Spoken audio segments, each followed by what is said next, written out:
বিসমিল্লাহির রহমানির রহিম। জুনের শেষ এবং জুলাইয়ের শুরুতে দেশের জাতীয় রাজনৈতিক প্রেক্ষাপট ছিল উত্তপ্ত। তৎকালীন ফ্যাসিস্ট প্রধানমন্ত্রী শেখ হাসিনা ভারতকে ট্রানজিট দেওয়া ও ট্রেন চলাচলের সুবিধাসহ বেশ কিছু চুক্তি করে। এরই প্রেক্ষিতে ইসলামী আন্দোলন বাংলাদেশ রাজপথে সরব ভূমিকায় ছিল।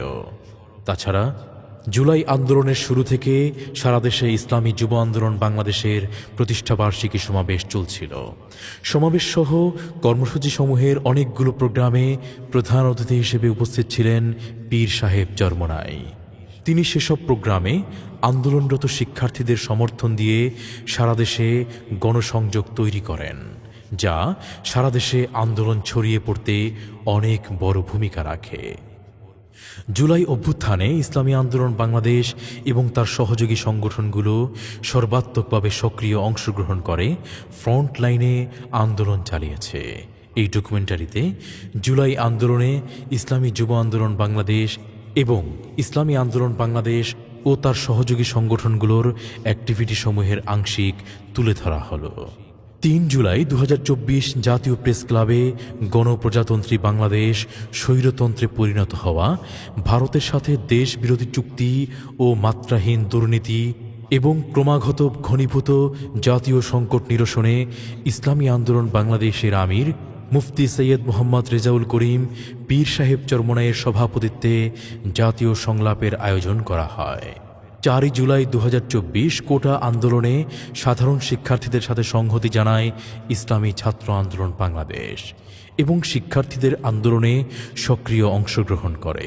৪ জুলাই ২০২৪ ভারতের সাথে দেশ বিরোধী সকল চুক্তি বাতিল এবং দুর্নীতিবাজদের গ্রেফতার ও বিচারের দাবিতে দেশব্যাপী বিক্ষোভ মিছিল করে ইসলামী আন্দোলন বাংলাদেশ।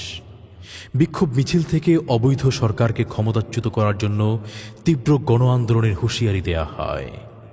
বিক্ষোভ কর্মসূচিতে সারা দেশে ইসলামী যুব আন্দোলন বাংলাদেশ সক্রিয় অংশগ্রহণ করে। ৭ জুলাই ২০২৪ ইসলামী যুব আন্দোলন বাংলাদেশ মাদারীপুর জেলা শাখার আয়োজনে প্রতিষ্ঠাবার্ষিকী সমাবেশ অনুষ্ঠিত হয়। সমাবেশে প্রধান অতিথির বক্তব্যে পীর সাহেব চরমোনাই শিক্ষার্থীদের কোটা বিরোধী আন্দোলনে সমর্থন জানিয়ে বলেন, সরকার গুন্ডা বাহিনী, হেলমেট বাহিনী দিয়ে হলে হলে পাহারাদার বসিয়েছে এবং দমন পীড়ন করে শিক্ষার্থীদের আন্দোলন ধ্বংস করতে চাইছে। তিনি কোটা বিরোধী আন্দোলনরত শিক্ষার্থীদের দাবি মেনে নিতে সরকারের প্রতি আহ্বান জানান। ৮ জুলাই ২০২৪ বৈষম্যমূলক কোটা ব্যবস্থা বহাল রেখে মেধাবীদের অবমূল্যায়ন করার কোনো যৌক্তিকতা নেই উল্লেখ করে পীর সাহেব চরমোনাই বিবৃতি প্রদান করেন। ১০ জুলাই আন্দোলনরত শিক্ষার্থীদের দাবির সাথে সম্মত জানিয়ে কোটা ব্যবস্থা সংস্কারের দাবিতে ১২ জুলাই ২০২৪ ঢাকায় বিক্ষোভ মিছিলের ঘোষণা দেয় ইসলামী যুব আন্দোলন বাংলাদেশের সেক্রেটারি জেনারেল মুফতি মনসুর আহমদ সাকি। কোটা ব্যবস্থা সংস্কার সহ বিভিন্ন দাবিতে ১২ জুলাই ২০২৪ বাইতুল মুকাররমের উত্তর গেটে ঢাকা মহানগর উত্তর ও দক্ষিণের ব্যানারে বিক্ষোভ মিছিল করে ইসলামী যুব আন্দোলন বাংলাদেশ। এই ছাত্র অধিকার আদায়ের জন্য ছাত্ররা জীবন বাজি আন্দোলন করছে, সেই আন্দোলন আমরা অব্যাহত রাখবো। আমার এই ছাত্র আন্দোলন হয়তো না সরকার পতন আন্দোলন রূপ দিতে পারে। এদিকে ১২ জুলাই ২০২৪ ইসলামী যুব আন্দোলন বাংলাদেশ সিরাজগঞ্জ জেলা শাখার আয়োজনে প্রতিষ্ঠাবার্ষিকী সমাবেশ থেকে ভারতের তাবেদার সরকারের পতন ঘটিয়ে দেশপ্রেমিক সরকার প্রতিষ্ঠা করতে হবে মর্মে ফ্যাসিস্ট সরকার পতনের আহ্বান জানান পীর সাহেব চরমোনাই। ১৫ জুলাই ২০২৪ ঢাকা বিশ্ববিদ্যালয়ে যৌক্তিক দাবিতে আন্দোলনরত নিরীহ নিরস্ত্র শিক্ষার্থীদের ওপর ছাত্রলীগের বর্বর হামলায় আহতদের খোঁজ খবর নিতে ইসলামী ছাত্র আন্দোলন বাংলাদেশের একটি টিম ঢাকা মেডিকেল কলেজের জরুরি বিভাগ পরিদর্শন করেন। ক্যাম্পাস সমূহে নিরীহ শিক্ষার্থীদের উপর ছাত্রলীগের বর্বর হামলার প্রতিবাদে রাত ৯টায় পল্টনে বিক্ষোভ মিছিল করে ইসলামী ছাত্র আন্দোলন বাংলাদেশ।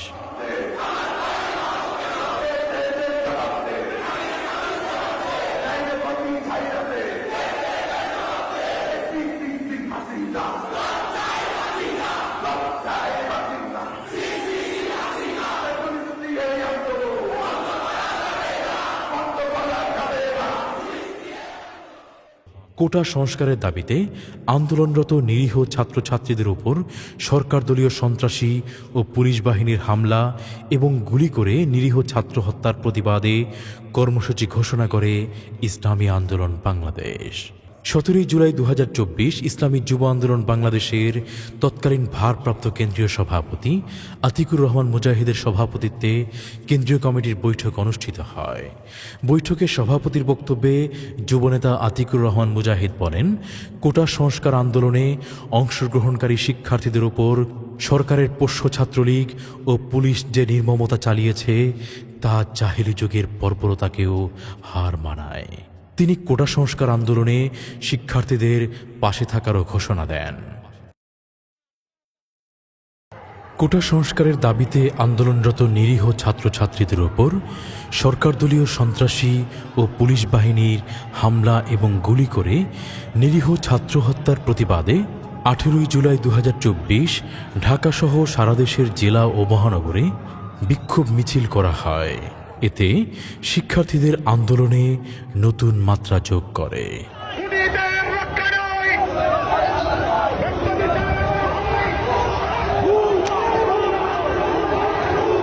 এই নরপিচাস, তুই আমার সন্তানদের বুকে কেন গুলি করলি? আবু সাইদের হাতে কোনো অস্ত্র নেই, ও একটা মেধাবী ছাত্র, ও কোনো সন্ত্রাসীর কোনো তালিকা ওর নামে নেই। সেখানে ঠান্ডা মাথায় ওর বুকের ভিতরে একটা নয় কয়েকটা গুলি করে পাখির মতো লুকিয়ে ফেলে হয়েছে। আসেন, আর বসে থাকলে আমাদের পায়ের নিচে মাটি থাকবে না, এদেশে আমাদের জানমাল ইজ্জতের নিরাপত্তা থাকবে না, আমাদের স্বাধীনতা থাকবে না। তা আমাদের স্বাধীন দেশে আমাদের স্বাধীনতা নিশ্চয়তা করার জন্যই রাজপথে নামার জন্য সকলকে আহ্বান জানাচ্ছি। ইতোমধ্যেই শিক্ষার্থীদের আন্দোলনের দাবানল ছড়িয়ে পড়ে সর্বত্র। রাজধানীর বিভিন্ন জায়গায় হচ্ছে ধাওয়া পাল্টা ধাওয়া। যাত্রাবাড়িতে পুলিশের বুলেটে আহত হন ইসলামী যুব আন্দোলন বাংলাদেশের কেন্দ্রীয় তথ্য ও গবেষণা সম্পাদক HM কাউসার বাঙালি। এদিকে দীর্ঘ 1 মাস ধরে প্রস্তুতি নেওয়া 19 জুলাইয়ের ঢাকায় প্রতিষ্ঠাবার্ষিকী সমাবেশের নাম পরিবর্তন করে যুব সমাবেশ ও বিক্ষোভ মিছিল ঘোষণা করে ইসলামী যুব আন্দোলন বাংলাদেশ। 19 জুলাই 2024 ঢাকায় এক রক্তক্ষয়ী পুলিশি হামলার মধ্য দিয়ে অনুষ্ঠিত হয় ইসলামী যুব আন্দোলন বাংলাদেশের যুব সমাবেশ ও বিক্ষোভ মিছিল। আগের রাতে ফ্যাসিস্ট আওয়ামী সরকার সারা দেশে হঠাৎ করে ইন্টারনেট সেবা বন্ধ করে দেয়। সেদিন অবৈধ সরকার বাইতুল মোকাররম এলাকাকে রণক্ষেত্রে পরিণত করে। পুলিশের গুলিতে ইসলামী যুব আন্দোলন বাংলাদেশের প্রায় অর্ধশতাধিক নেতাকর্মী আহত হয়। ফলে সারা দেশে আন্দোলনের দাবানল ছড়িয়ে পড়ে।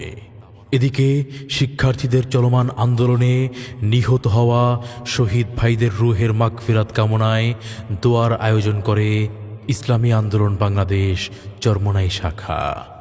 দলের সিনিয়র নায়েবে আমির মুফতি সৈয়দ মোহাম্মদ ফয়জুল করিম শায়েখে চরমোনাই সেখানে বক্তৃতা করেন। হয়তো সামনে যাবে অথবা মৃত্যুবরণ করবে, এর বাইরে কোনো রাস্তা নাই।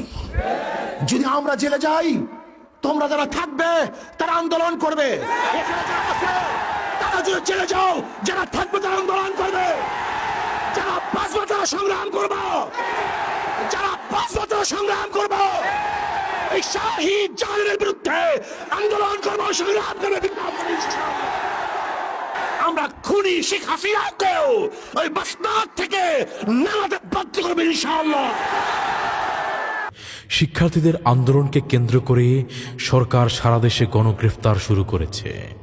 27 জুলাই 2024 ইসলামী আন্দোলন বাংলাদেশের মহাসচিব অধ্যক্ষ হাফেজ মাওলানা ইউনুস আহমদ মিডিয়ায় বিবৃতি প্রদান করেন।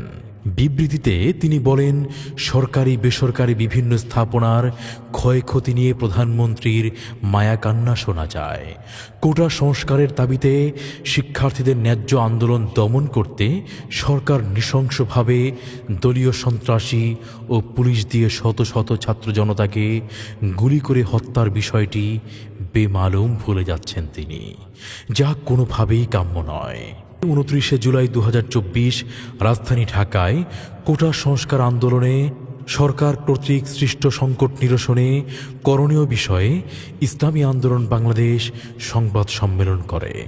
31 জুলাই 2024 ইসলামী যুব আন্দোলন বাংলাদেশের কেন্দ্রীয় কর্মপরিষদের বৈঠক থেকে কেন্দ্রীয় সভাপতি মাওলানা মুহাম্মদ নেসার উদ্দিন সরকার পতন আন্দোলনে পূর্ণ সমর্থন ঘোষণা করেন। তিনি বলেন, যে আগুন রক্তে জ্বলেছে কোনো পানি দিয়েই তা নিভবে না।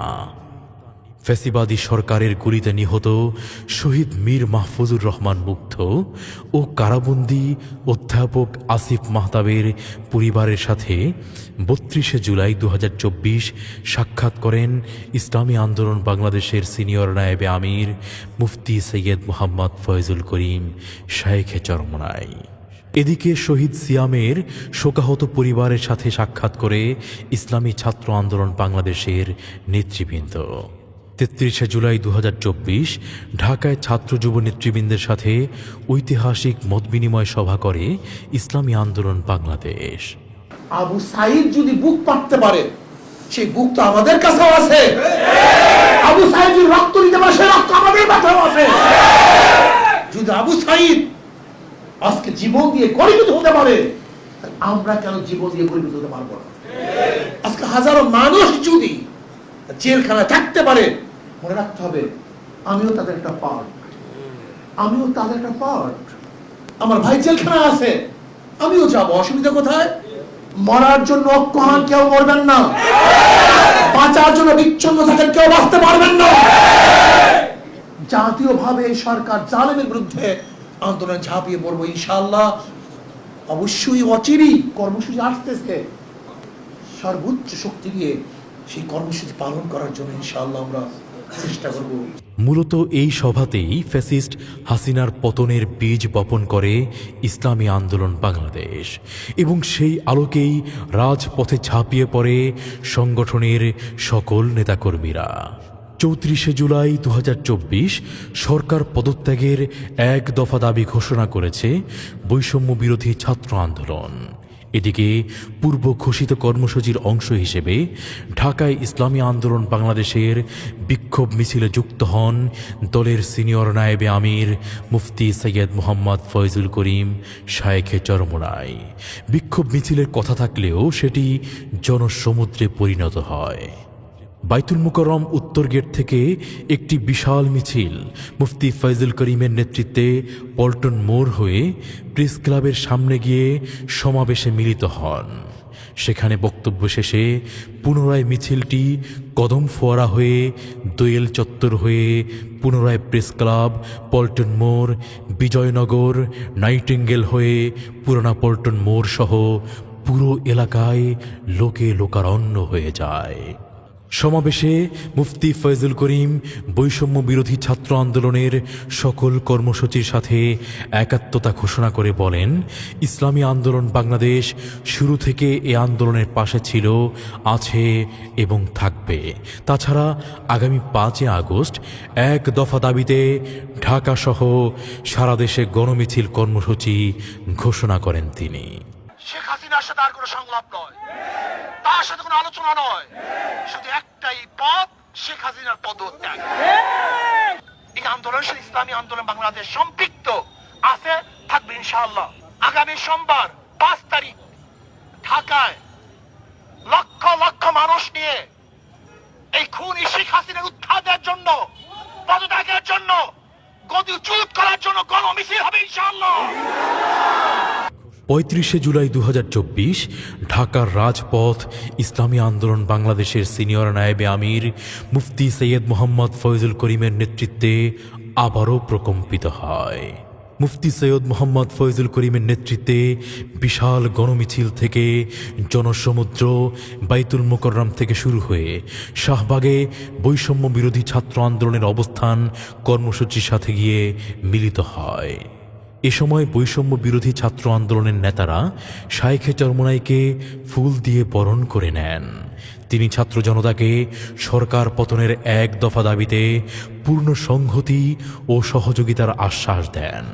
তিনি বলেন, খুনি হাসিনা সরকারের পতন ছাড়া ঘরে ফেরা যাবে না।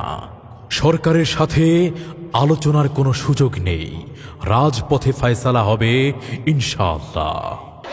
ইসলামী আন্দোলন বাংলাদেশ এরশাদ চরমোনাই প্রথম থেকে ছিল, আছে, থাকবে ইনশাআল্লাহ। যতদিন পর্যন্ত শেখ হাসিনার পদত্যাগ না হবে ততদিন পর্যন্ত রাজপথ হবে ইনশাআল্লাহ।